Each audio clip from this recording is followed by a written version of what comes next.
नमः शिवाय। श्री शिव महापुराण रुद्र संहिता सती खंड 60वां अध्याय। कामदेव के सहचर वसंत के आविर्भाव का वर्णन। सूत जी बोले, प्रजापति ब्रह्मा जी का यह वचन सुनकर प्रसन्नचित्त हो नारद जी उनसे कहने लगे। नारद मुनि बोले, हे ब्राह्मण, हे विधेय, हे महाभाग, हे विष्णु शिष्य, हे महामते, परम तत्व के प्रकाशक तथा शिव भक्त आप धन्य हैं। हे धर्मज्ञ, आपने अरुंधति की तथा पूर्व जन्म में उसकी स्वरूप भूता संध्या की बड़ी उत्तम दिव्य कथा सुनाई, जो शिव भक्ति की वृद्धि करने वाली है। अब आप शिव का परम चरित्र, जो संपूर्ण पापों का विनाशक है तथा मंगल को प्रदान करने वाला है, उसे सुनाइए। जब काम ने प्रसन्न होकर रति को प्राप्त कर लिया और ब्रह्मा तथा उनके मानस पुत्र चले गए तथा संध्या तप करने चली गई, उसके बाद क्या हुआ? सूत जी बोले, इस प्रकार आत्म तत्वज्ञ देवर्षि नारद का वचन सुनकर अत्यंत प्रसन्न हो ब्रह्मा जी यह बात कहने लगे। ब्रह्मा जी बोले, हे नारद, हे विप्रेंद्र, शिव लीला से परिपूर्ण अब उस महान कल्याणकारी शिव चरित्र को सुने। आप धन्य हैं, क्योंकि आप शिव जी के भक्त हैं। हे तात, पहले जब मैं शिव माया से मोहित होकर अंतर्ध्यान हो गया, तब शिव के वाक्य रूपी विष से दुखी हो अपने मन में विचार करने लगा। शिव माया से मोहित हुआ मैं बहुत देर तक अपने चित्त में विचार करके उनसे इस प्रकार ईर्ष्या करने लगा। उसे आपसे बता रहा हूँ, सुनिए। तत्पश्चात मैं वहां पहुंचा जहां दक्ष आदि स्थित थे, और वहां रति सहित कामदेव को देखकर मैं कुछ मंदमत हो गया। हे नारद, दक्ष तथा अपने अन्य मानस पुत्रों से प्रीतिपूर्वक बातचीत करके शिव माया से विमोहित मैं इस प्रकार उनसे कहने लगा। ब्रह्मा जी बोले, हे दक्ष, हे मरीचि आदि मेरे पुत्रों, मेरी बात सुनो और उसे सुनकर मेरे कष्ट को दूर करने का कोई उपाय करो। स्त्री के प्रति मेरी अभिलाषा देखकर महायोगी शिव ने मेरी निंदा की और उन्होंने मुझे तथा तुम लोगों को बहुत फटकारा। उसके इस कारण मैं दुख से संतृप्त हूँ और कहीं भी मुझे चैन नहीं मिला। अतः जिस प्रकार वे भी स्त्री को ग्रहण करें, ऐसा यत्न करो। जब वे स्त्री को स्वीकार करेंगे तभी हमारा वह दुख दूर होगा, किंतु विचार करने पर मैं समझता हूँ कि यह कार्य बड़ा ही कठिन है। जब उन्होंने मुनियों के समक्ष ही मेरे कांत परिग्रह की अभिलाषा मात्र से मुझ धिक्कारा, तो वे स्वयं किस प्रकार स्त्री को ग्रहण करेंगे? इस त्रिलोक में कौन सी ऐसी स्त्री है जो उनके मन में विराजमान होकर उन्हें योग मार्ग से हटाकर मोह में डाल सकती है? कामदेव ने भी उन्हें मोहित करने में समर्थ नहीं हुए, और क्योंकि वे परम योगी हैं और स्त्रियों के नाम से भी वो इस बात को सहन नहीं कर सकते।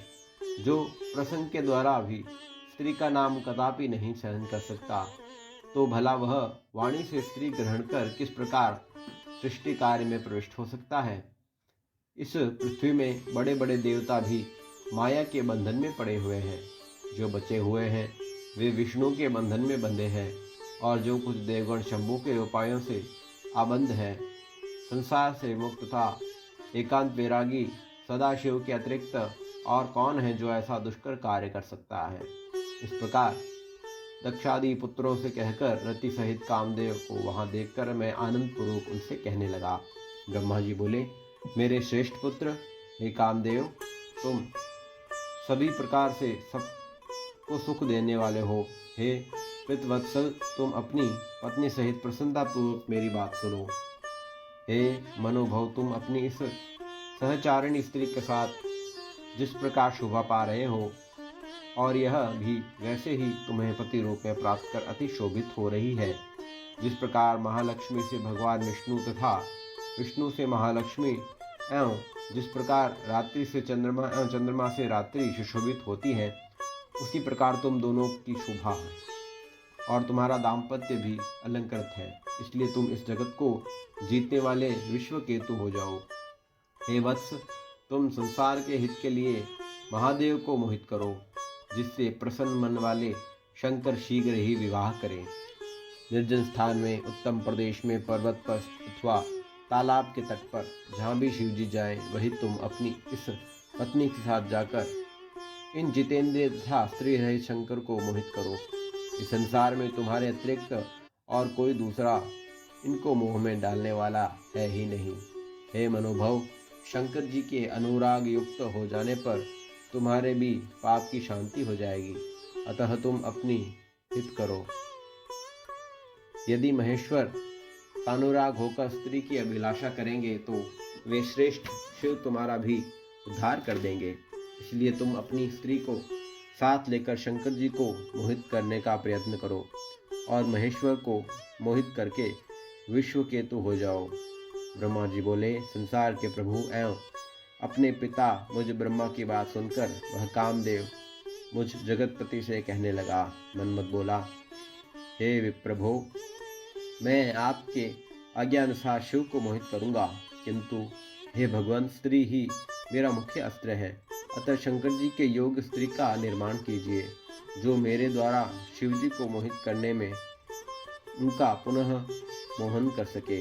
हे धाता, इसका उत्तम उपाय अब कीजिए। ब्रह्मा जी बोले, कामदेव के इस प्रकार कहने पर मैं प्रजापति ब्रह्मा अपने मन में विचार करने लगा कि किस प्रकार की स्त्री से शिव जी को मोहित किया जा सकता है। इस प्रकार चिंता में निमग्न हुए मुझ से जो श्वास निकला, उसी से पुष्प समूहों से विभूषित वसंत उत्पन्न हुआ।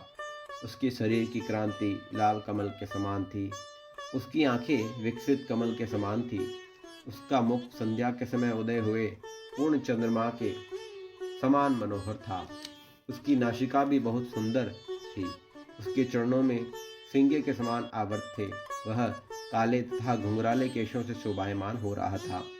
संध्याकालीन सूर्य के सदृश 2 कुंडलों से वह सुशोभित था।